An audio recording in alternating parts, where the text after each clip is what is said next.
وہ جب تک معاف نہ کرے میں معاف نہیں کروں.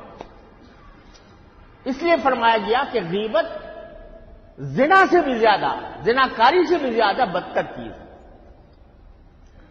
اب اگر کوئی ہم عام طور سے کوئی ہی مجلس ایسی جاتی ہوگی جس میں کسی کی غیبت نہ ہوتی ہو، اللہ بچائے، اور بعض اوقات جب غیبت کرتا ہے کوئی انسان تو کہتا ہے میں تو اس کے منہ پہ کہہ دوں، اس کے سامنے کہہ دوں. اس سے کوئی جواز فراہم نہیں ہوتا. اس لیے کہ رسول کریم صلی اللہ علیہ وسلم نے جو تعریف فرمائی وہ یہ ہے کہ تم اپنے بھائی کا ایسا ذکر کسی مجلس میں کسی جگہ اس طرح کرو جو اسے ناگوار ہو، چاہے سامنے کرو چاہے پیچھے کرو، تو اس سے کوئی فرق نہیں پڑتا. لہذا یہ کہہ دینا کہ میں تو اس کے منہ پہ کہہ دوں، اس سے کوئی جواز فراہم نہیں ہوتا غیبت. دوسری بات یہ ہے کہ رسول کریم صلی اللہ علیہ وسلم نے ایک چیز واضح فرما دی ہے. جب آپ نے یہ فرمایا کہ غیبت اس کو کہتے ہیں کہ تم اپنے کسی بھائی کا تذکرہ ایسے انداز سے کرو کہ جو اس کو ناگوار ہو، برا لگے، یہ غیبت ہے. تو ایک صحابی نے پوچھ لیا کہ یا رسول اللہ، اگر میں کسی کی ایسی برائی بیان کر رہا ہوں جو اس کے اندر ہے، یعنی جھوٹ نہیں بول رہا، غلط نہیں کہہ رہا، باقی اس کے اندر وہ برائی ہے اور میں کہتا ہوں کہ برائی، کہ وہ اس کو برا کہتا ہوں، تو آپ نے فرمایا کہ اگر اس میں وہ برائی ہے جو تم بیان کر رہے ہو تب تو یہ غیبت ہے، اور اگر وہ برائی اس میں نہیں ہے اور پھر تم کہہ رہے ہو تو یہ بہتان ہے، گویا ڈبل گناہ ہو گیا. اگر اس میں برائی وہ نہیں ہے اور تم کہہ رہے ہو برائی ہے تو غیبت ہی نہیں رہی، اس سے بہتان بھی ہو ساتھ ساتھ. اور غیبت تو وہ ہوتی ہے کہ صرف غیبت جو بہتان نہ ہو، وہ یہ ہوتی ہے کہ واقعی اس میں برائی ہے اور تم اس کے پیچھے پیچھے بیان کرو.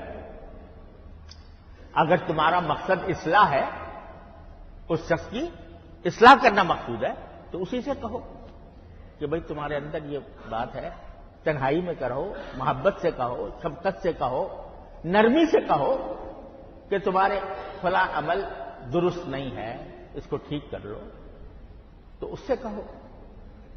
باہر اس کے پیچھے اس کی برائی بیان کر رہے ہو تو یہ گناہ ہے، اتنا گناہ ہے کہ جیسے مردہ بھائی کا گوشت کھانا.